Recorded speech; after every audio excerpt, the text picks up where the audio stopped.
Hola amigos, espero que se encuentren muy bien. Les doy la bienvenida a nuestra segunda clase del estudio de la carta a los romanos.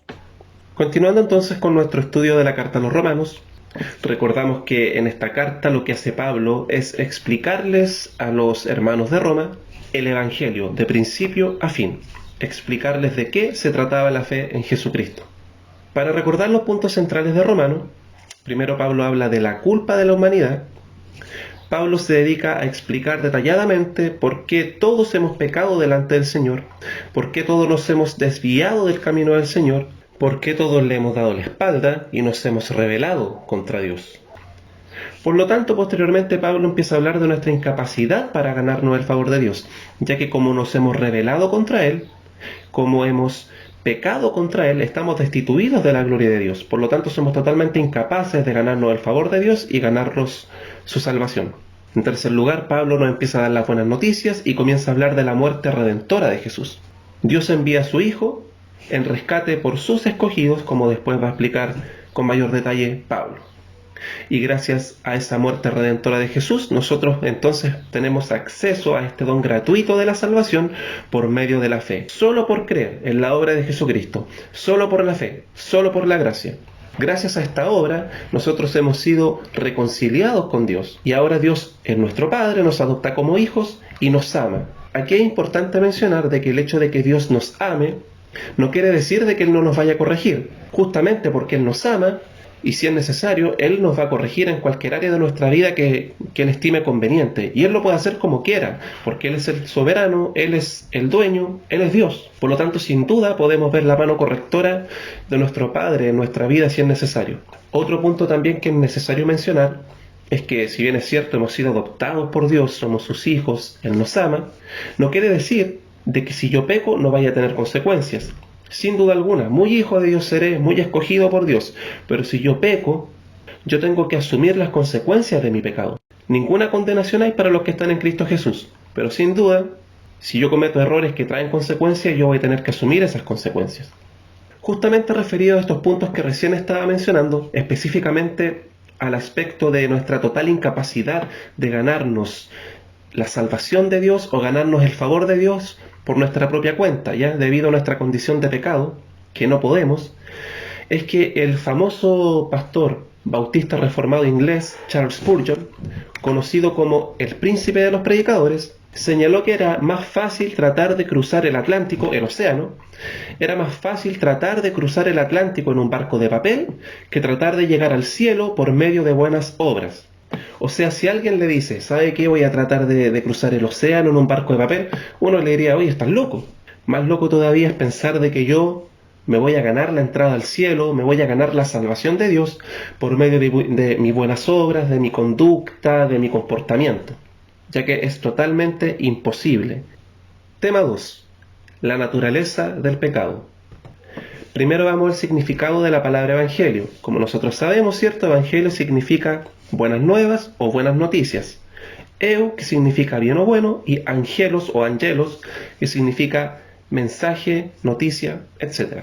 Si unimos estas palabras, ¿cierto? Nace la palabra evangelio, que significa un buen anuncio, una buena noticia. Pero para poder apreciar la buena noticia, primero debemos conocer las malas noticias. Y eso era lo que hacían los apóstoles. Cuando ellos predicaban, ellos partían siempre dando las malas noticias, para luego dar paso a las buenas noticias y poder apreciarlas justamente como lo que son. Y eso es lo que va a hacer Pablo al inicio de esta sección que vamos a ver hoy día en nuestra segunda clase de Romanos. Pablo, una vez que ya se presentó y presentó el Evangelio, ahora se dedica a predicar este Evangelio y justamente parte dando las malas noticias.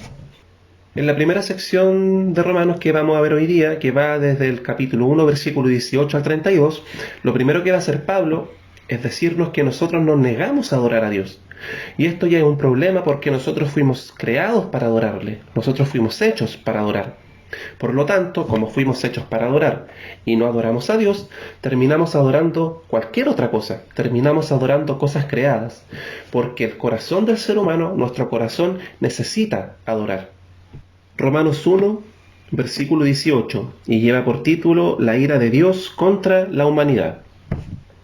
Ciertamente, La ira de Dios viene revelándose desde el cielo contra toda impiedad e injusticia de los seres humanos, que con su maldad obstruyen la verdad. Me explico. Lo que se puede conocer acerca de Dios es evidente para ellos, pues Él mismo se lo ha revelado. Porque desde la creación del mundo, las cualidades invisibles de Dios, es decir, su eterno poder y su naturaleza divina, se perciben claramente a través de lo que Él creó, de modo que nadie tiene excusa. Lo que Pablo nos está diciendo es que Dios se ha revelado a la humanidad. Hay dos tipos de revelaciones, una revelación particular, en la cual Dios se revela a sus hijos, a sus escogidos, y también Dios se revela a través de su escritura, pero hay otra revelación general, en la que Dios se revela a toda la humanidad. Y esta, dice Pablo, es nada más ni nada menos que su creación. Toda la creación, todo el universo, todo lo creado habla de Dios, de su poder y de su divinidad. Sin embargo, a pesar, dice él, de que los seres humanos ven esta creación y ven esta revelación de Dios, se niegan a reconocerlo, se niegan a adorarle. Y esta revelación es suficiente para condenar a la humanidad, que se ha negado justamente a reconocer a Dios. Por lo tanto, él parte diciendo que la ira de Dios viene revelándose desde el cielo contra toda impiedad e injusticia de los seres humanos que con su maldad obstruyen la verdad. Claramente, al ver esta revelación de Dios y negarse a reconocerle y adorar a Dios, este es un claro y abierto acto de rebeldía voluntaria contra Dios. Versículo 21. A pesar de haber conocido a Dios, no lo glorificaron como a Dios ni le dieron gracias, sino que se extraviaron en sus inútiles razonamientos y se les oscureció su insensato corazón. Versículo 22. Aunque afirmaban ser sabios, se volvieron necios y cambiaron la gloria de Dios inmortal por imágenes que eran réplicas del hombre mortal, de las aves, de los cuadrúpedos y de los reptiles. Por eso Dios los entregó a los malos deseos de sus corazones. Vuelve Pablo a mencionar el problema de nuestro corazón, que los deseos de nuestro corazón son malos. Cuando nosotros leemos textos como este, que dice que Dios los entregó a los malos deseos de sus corazones, o cuando leemos, por ejemplo, textos como en el Éxodo, ¿cierto?, donde dice que Dios endureció el corazón de Faraón, nosotros tendemos a pensar de que Dios está poniendo maldad, o que Dios es el autor de la maldad de nuestros corazones. Pero la verdad es que en su gracia común, en el concepto conocido como gracia común, donde Dios muestra su amor a todos los seres humanos, Dios pone restricciones al ser humano para que nuestra maldad, para que la maldad del ser humano no se desate. Dios nos pone restricciones para que nosotros no lleguemos a hacer todo lo malo que podemos llegar a hacer. Y cuando dice, como acá por ejemplo, que Dios los entregó a los malos deseos de sus corazones, o cuando Dios endureció el corazón de Faraón, lo que Dios simplemente hace es quitar esas restricciones. Es quitar esas restricciones y simplemente dejarnos seguir con nuestra maldad. Por eso Dios los entregó a los malos deseos de sus corazones que conducen a la impureza sexual, de modo que degradaron sus cuerpos los unos con los otros. Cambiaron la verdad de Dios por la mentira, adorando y sirviendo a los seres creados antes que al Creador, quien es bendito por siempre. Amén. Acá empezamos a profundizar en la necedad del corazón humano, que dice: me niego a adorar a Dios, me niego a someterme a Dios. Por lo tanto, como no nos sometemos a Dios, nos terminamos sometiendo a cualquier otra cosa creada e inferior a nosotros que nos va degradando, porque a nosotros lo único que nos dignifica como seres humanos es humillarnos delante de Dios. Sobre este punto, Chesterton, quien fue un periodista y escritor británico y también un pensador cristiano, señaló que el problema de los hombres cuando dejan de creer en Dios no es que ahora no van a creer en nada, sino que ahora van a creer en cualquier cosa. Por lo tanto, si nosotros nos negamos a adorar a Dios, vamos a terminar adorando cualquier otra cosa creada. Y como es una cosa creada, va a ser inferior a Dios, lo cual nos va a degradar sin duda alguna. Acá es necesario mencionar que un ídolo no necesariamente es una figura de yeso. Un ídolo es todo aquello que ocupa el primer lugar en nuestra vida, que es el lugar que le corresponde a Dios. Un ídolo puede ser los bienes, posesiones materiales, el dinero, las riquezas. Un ídolo puede ser una ideología. Un ídolo puede ser incluso hasta tu familia. Versículo 26. Por tanto, Dios los entregó a pasiones vergonzosas. En efecto, las mujeres cambiaron las relaciones naturales por las que van contra la naturaleza. Asimismo, los hombres dejaron las relaciones naturales con la mujer y se encendieron en pasiones lujuriosas, los unos con los otros, Hombres con hombres cometieron actos indecentes y en sí mismos recibieron el castigo que merecía su perversión. Acá sin duda alguna la palabra está hablando de la homosexualidad, pero como vemos a continuación, la lista continúa. Versículo 28. Además, como estimaron que no valía la pena tomar en cuenta el conocimiento de Dios, Él a su vez los entregó a la depravación mental para que hicieran lo que no debían hacer. Se han llenado de toda clase de maldad, perversidad, avaricia y depravación. Están repletos de envidia, homicidios, disensiones, engaños y malicia.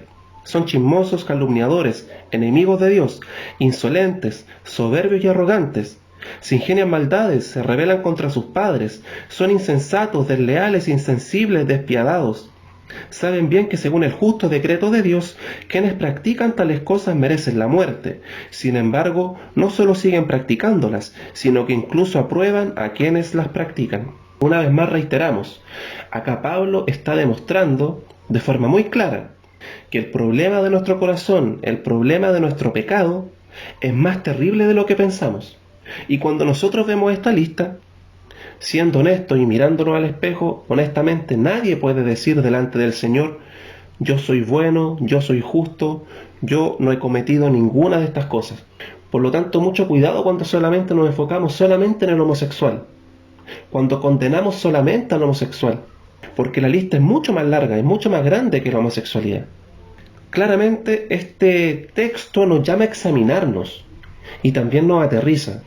Cuidado con el orgullo, cuidado con la arrogancia evangélica, ya que es muy común y muy peligrosa. Cuidado con despreciar al resto. Cuidado con mirar en menos al que es diferente. Cuidado con condenar y mandar al infierno al que no actúa según yo estimo lo correcto.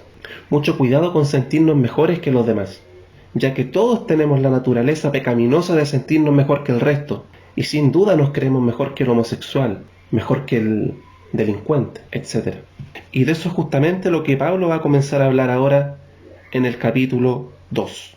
Repasando entonces nuestra primera sección de Romanos, que acabamos de leer del versículo 18 al 32, primero nos negamos a adorar a Dios, y esto lleva un problema porque fuimos creados para adorarle.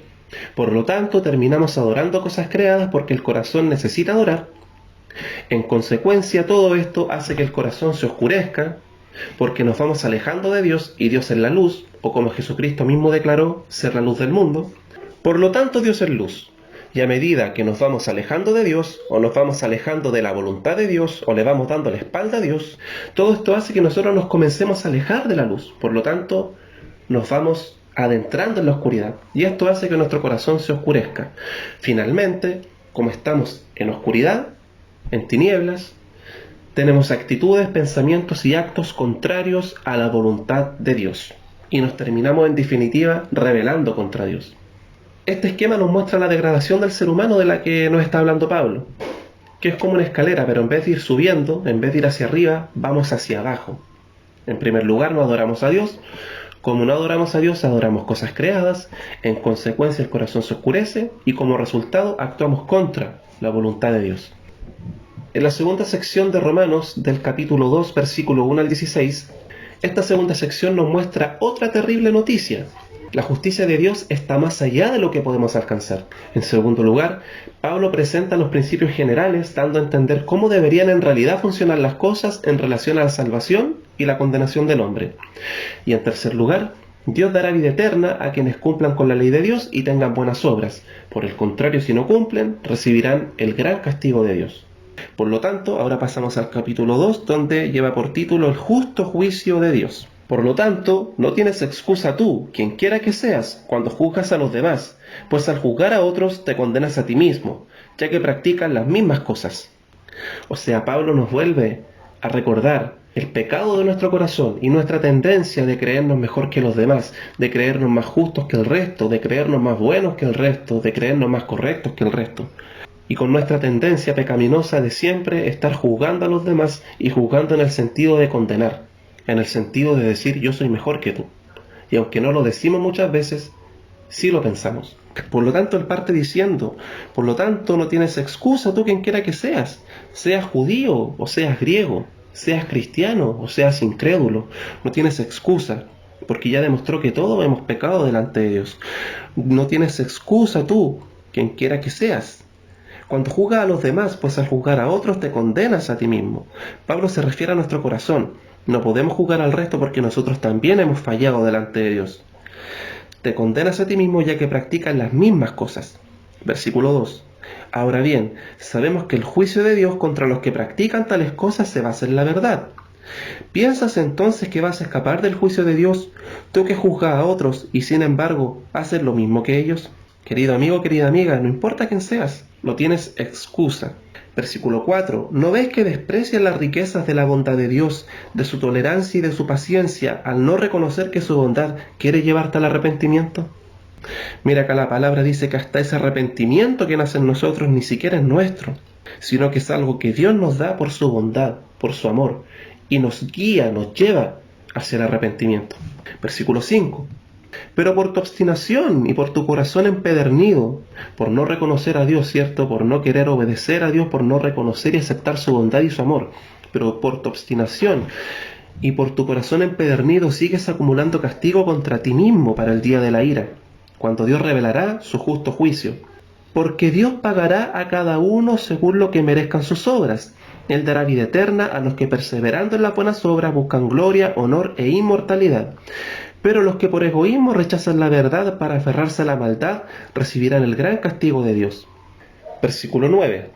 Habrá sufrimiento y angustia para todos los que hacen el mal, los judíos primeramente y también los gentiles. Versículo 10. Pero gloria, honor y paz para todos los que hacen el bien, los judíos primeramente y también los gentiles.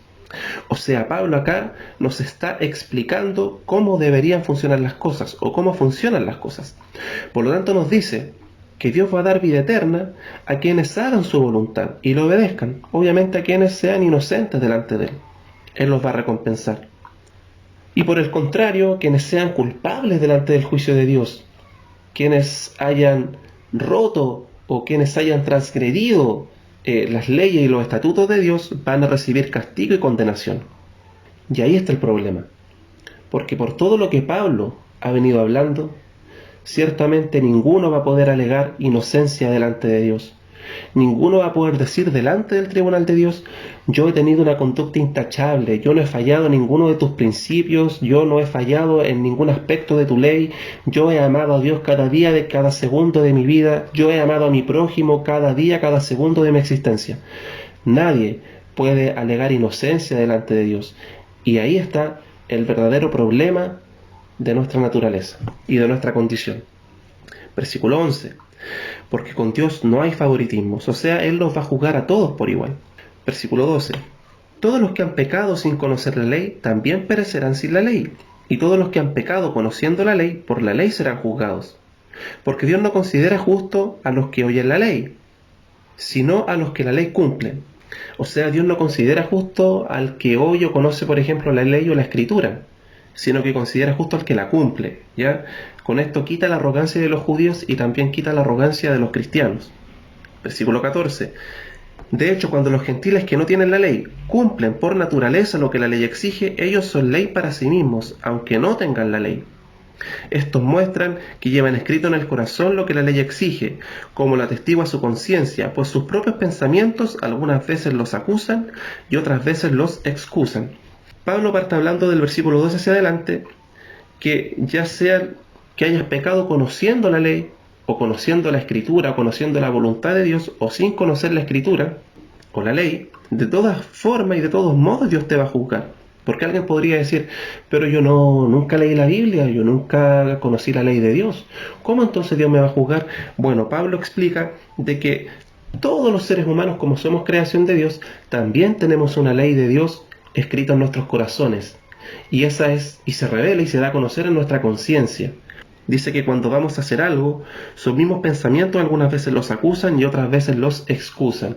Es como cuando tú vas a hacer algo y a lo mejor no tienes idea de la escritura o de la ley de Dios, pero tu conciencia te dice que eso que tú estás haciendo es malo. Si tú te abstienes y no lo haces, estás actuando con rectitud. Pero si tú, sabiendo que es malo, vas y lo haces de todas formas, estás pecando contra Dios y contra la ley que Él ha escrito en tu corazón, que se manifiesta a través de nuestra conciencia. Por lo tanto, este versículo, este texto una vez más aclara que nadie tiene excusa, que nadie va a poder alegar inocencia ante el tribunal de Dios. Por eso que hay personas que no conocen la ley de Dios o la Escritura, pero saben que deben respetar a los demás, ¿cierto? Deben respetar la vida del otro, no deben mentir, deben ser honestos, etc. Versículo 16. Así sucederá el día en que por medio de Jesucristo Dios juzgará los secretos de toda persona, como lo declara mi Evangelio. O sea, Pablo aquí está hablando del día del juicio final, donde todos serán juzgados y nadie será salvo, a menos que por fe haya creído en Jesucristo, como Pablo va a comenzar a explicar más adelante. Cuando uno muchas veces, cierto, conversa con personas que no son cristianas, y nosotros tenemos como un concepto súper inocente de nosotros, porque nos creemos buenos, y uno conversa con estas personas, cierto, que no son cristianos, no son creyentes, y dicen, pero ¿y de qué me tengo que arrepentir? Si yo soy bueno, yo no le hago daño a nadie, yo vivo mi metro cuadrado, yo ayudo a todo el que puedo, yo soy bueno. Claramente, todo lo que acabamos de leer echa por tierra ese argumento y demuestra de que estas personas están totalmente equivocadas, porque sin duda alguna todos somos culpables delante de Dios. Por último, en la tercera sección de Romanos, que va de Romanos capítulo 2 del versículo 17 al 29, Pablo nos va a demostrar que los esfuerzos religiosos son más inútiles de lo que pensamos. Entiéndase por esfuerzo religioso todo esfuerzo humano por tratar de ganarnos la gracia de Dios, todo esfuerzo humano por tratar de ganarnos el favor de Dios, todo esfuerzo humano por tratar de ganarnos la salvación, todo esfuerzo humano por tratar de ganarme la entrada al cielo. En definitiva, todo esfuerzo humano que se centre en mí, todo esfuerzo humano que me vea a mí como capaz de ganarme la gracia, el favor y la salvación de Dios, ya que como Pablo ha demostrado ampliamente, somos totalmente incapaces de poder hacerlo. Versículo 17, que lleva por título los judíos y la ley. Ahora bien, tú que llevas el nombre de judío, o traído, cierto, a nuestra realidad, tú que llevas el nombre de cristiano, y aquí Pablo comienza a usar el sarcasmo incluso, y Pablo empieza a criticar la arrogancia judía, y también, cierto, traído a nuestros tiempos puede ser perfectamente la arrogancia evangélica y su mera formación religiosa. Ahora bien, tú que llevas el nombre de judío, que dependes de la ley, jáctate de tu relación con Dios, que conoces su voluntad y sabes discernir lo que es mejor porque eres instruido por la ley, que estás convencido de ser guía de los ciegos y luz de los que están en la oscuridad, instructor de los ignorantes, maestro de los sencillos, pues tienes en la ley la esencia misma del conocimiento y la verdad. O sea, insisto, Pablo acá está siendo incluso hasta sarcástico, criticando la arrogancia de estos judíos, ya que los judíos consideraban de por sí que ellos solamente eran el pueblo santo y el pueblo escogido de Dios, y por lo tanto solamente ellos eran merecedores de sus privilegios por derecho propio. Versículo 21. En fin, tú que enseñas a otros, ¿no te enseñas a ti mismo? Tú que predicas contra el robo, ¿robas? O sea, en el fondo le estoy diciendo, tú que tanto enseñas y que tanto predicas, ¿estás practicando realmente lo que predicas? ¿Estás practicando realmente y viviendo realmente lo que enseñas y tanto hablas? Versículo 22. Tú que dices que no se debe cometer adulterio, ¿adulteras? Esa era una clara confrontación a la realidad legalista de los judíos, ya que a ellos se les permitía, cierto, poder extender una carta de repudio o carta de divorcio para divorciarse de su mujer, pero claramente en casos justificados, pero había llegado a tal punto que le extendían una carta de divorcio hasta porque, no sé, hasta porque la comida le había quedado mala. Pero en realidad era una excusa para poder divorciarse y tomar otra mujer que les gustaba. Entonces, en el fondo, ellos estaban adulterando igual. Y siendo incluso más profundo y más específico, Jesucristo dijo que si nosotros codiciamos una mujer en nuestro corazón, la miramos y la codiciamos, ya estamos pecando con ella. O sea, ya estamos adulterando con ella en nuestra mente y en nuestro corazón. Por lo tanto, el tema no es tan sencillo. Es mucho más profundo de lo que creemos. Tú que dices que no se debe cometer adulterio, ¿adulteras? Tú que aborreces a los ídolos, ¿robas de sus templos? Tú que te jactas de la ley, ¿deshonras a Dios quebrantando la ley? Así está escrito, por causa de ustedes se blasfema el nombre de Dios entre los gentiles. Lamentablemente muchas veces por nuestra propia conducta y por nuestras propias acciones también se blasfema el nombre de Dios entre los gentiles. Versículo 25. La circuncisión tiene valor si observa la ley. O sea, la circuncisión, la marca física del pacto, tiene valor si realmente tú cumples con la ley, si cumples con la voluntad del Señor, porque si no, no tiene ningún valor.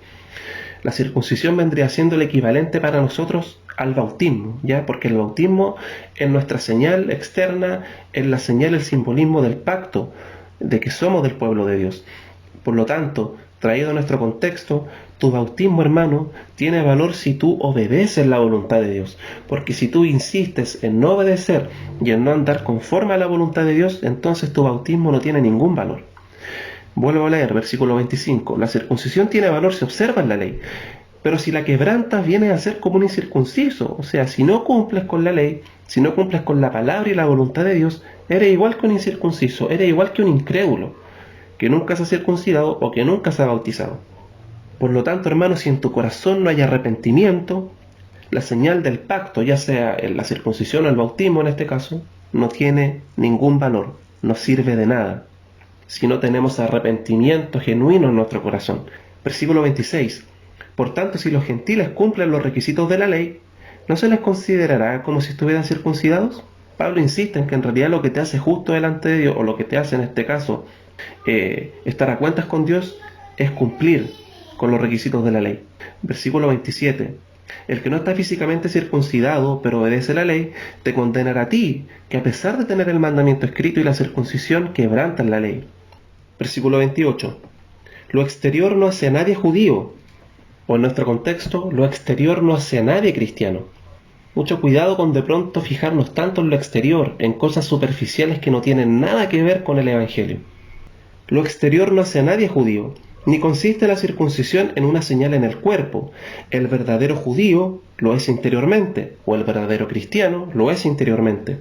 Y la circuncisión es la del corazón, o el bautismo es el del corazón, la que realiza el Espíritu, no el mandamiento escrito. O sea, en el fondo, lo que hace a un verdadero cristiano es el nacer de nuevo, esa circuncisión del corazón. Lo mismo que en el caso de los judíos, lo que les está hablando Pablo. Al que es judío así, o al que es cristiano así, lo alaba Dios y no la gente. Estamos claros, ¿cierto?, que inevitablemente por nuestra condición de pecado vamos a pecar inevitablemente muchas veces aunque no lo queramos. Pero el que es cristiano, el que es nacido de nuevo, no va a andar buscando el pecado, va a andar buscando hacer la voluntad de Dios. Y cuando caiga en pecado, o si cae en pecado, se va a ver obligado a abandonar ese pecado, porque el Espíritu Santo adentro de él lo va a estar amonestando y lo va a estar inquietando constantemente a confesar ese pecado, a arrepentirse y apartarse de él, como modo de aclaración. Resumiendo, el problema del corazón humano es más terrible de lo que pensamos, como quedó demostrado. La justicia de Dios está más allá de lo que podemos alcanzar, y los esfuerzos religiosos son más inútiles de lo que pensamos.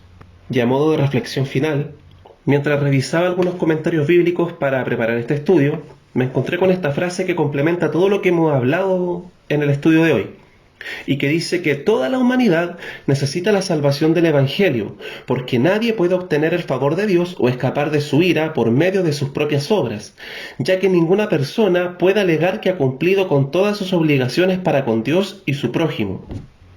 Tampoco nadie puede decir que ha actuado plenamente sobre la base de la obediencia al Señor y sus mandatos. Por lo tanto, nuestra única salida es el arrepentimiento para recibir una nueva vida, un nuevo corazón por la gracia de Dios.